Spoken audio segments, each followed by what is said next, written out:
Hello everyone. The video you are watching here is the result of collective efforts of all the members of the group named the MCT of the subject the material characterization technique. This video is mainly on the topic the Raman spectroscopy, and we as a team thanks Dr. Pratibha Nalni, our subject teacher, for her proper guidance.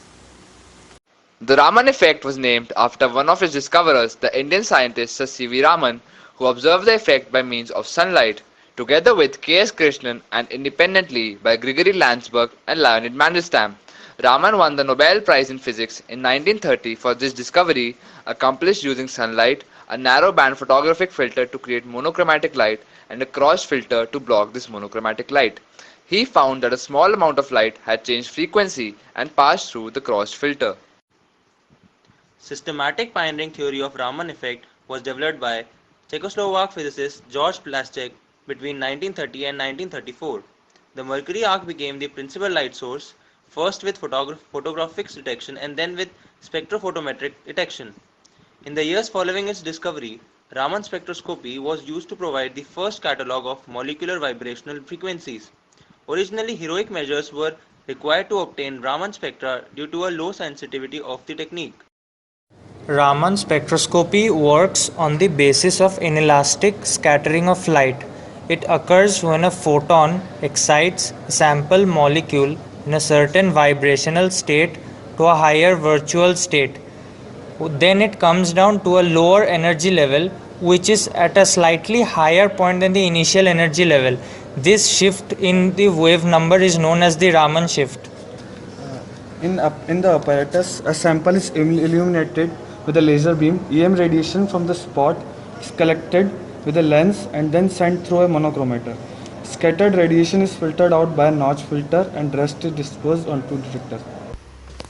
Now we will demonstrate you the instrumentation of Raman spectroscopy. This is the laser source. This is a screen which makes a laser light monochromatic. This is the specimen. This is the filter which filters the unwanted light particles. Here the data goes in for the formulation of the graph by the computer. The laser light passes through the filter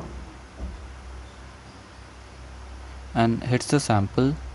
Some of the light is absorbed by the sample due to inelastic collision and the remaining are scattered back, which then pass through the filter. The filter differentiates those unwanted light particles which are not required. The remaining light particles are sent to the computer to obtain the graph. X-ray diffraction provides detailed information on the crystallographic structure and physical properties of the material and thin films. The sample is irradiated with a beam of monochromatic X-ray over variable incident angle range. The interaction with the atom in the sample results in the diffracted X-ray when the Bragg equation is satisfied. Resulting spectra are characteristic of the chemical composition and phase. The technique uniquely provides phase identification along with the phase quantification, percentage crystallinity, crystalline size, and unit cell. For the laid material, it allows compositional depth, profiling of phases with the structure. Variants. There are several types of variants of Raman spectroscopy. The first one being surface enhanced Raman spectroscopy, normally done in a silver or gold colloid or a substrate containing silver or gold. Surface plasmons of silver and gold are excited by the laser, resulting in an increase in electric field surrounding the metal. Given the Raman intensities are proportional to the electric field, there is a large increase in the measured signal. Resonance Raman spectroscopy. The excitation wavelength is matched to an electronic transition of the molecular crystal, so that vibrational modes associated with the excited electron state are greatly enhanced. This is useful for studying large molecules such as polypeptides, which may show hundreds of bands in conventional Raman spectra. Coherent anti-Stokes Raman spectroscopy. The two laser beams are used to generate coherent anti-Stokes frequency beam which can be enhanced by resonance. Raman optical activity. It measures the vibrational optical activity by means of small difference in intensity of Raman scattering from chiral molecules. How does Raman spectroscopy differ from FTIR, that is Fourier transform infrared spectroscopy? There is only one main difference, that is in Raman spectroscopy if the two molecules are same, then in the graph which we obtained, the peaks will be high. But in FTIR, if the molecules are same, the peaks will be very low.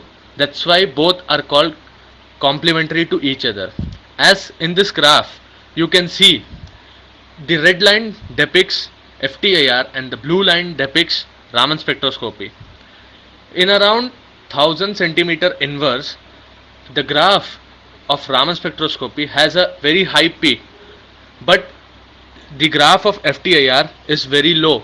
That's because at that point there may be a chance of getting any similar molecules.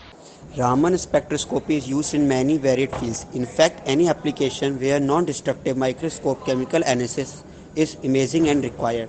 The main application of the Raman spectroscopy is compound distribution in tablets blend uniformly, informing the pattern of the chemicals, and also the main application is also that the gemstone and the mineral identification, fluid inclusion, mineral and phase distribution in rock sections, phase transition, mineral behavior under a extreme condition.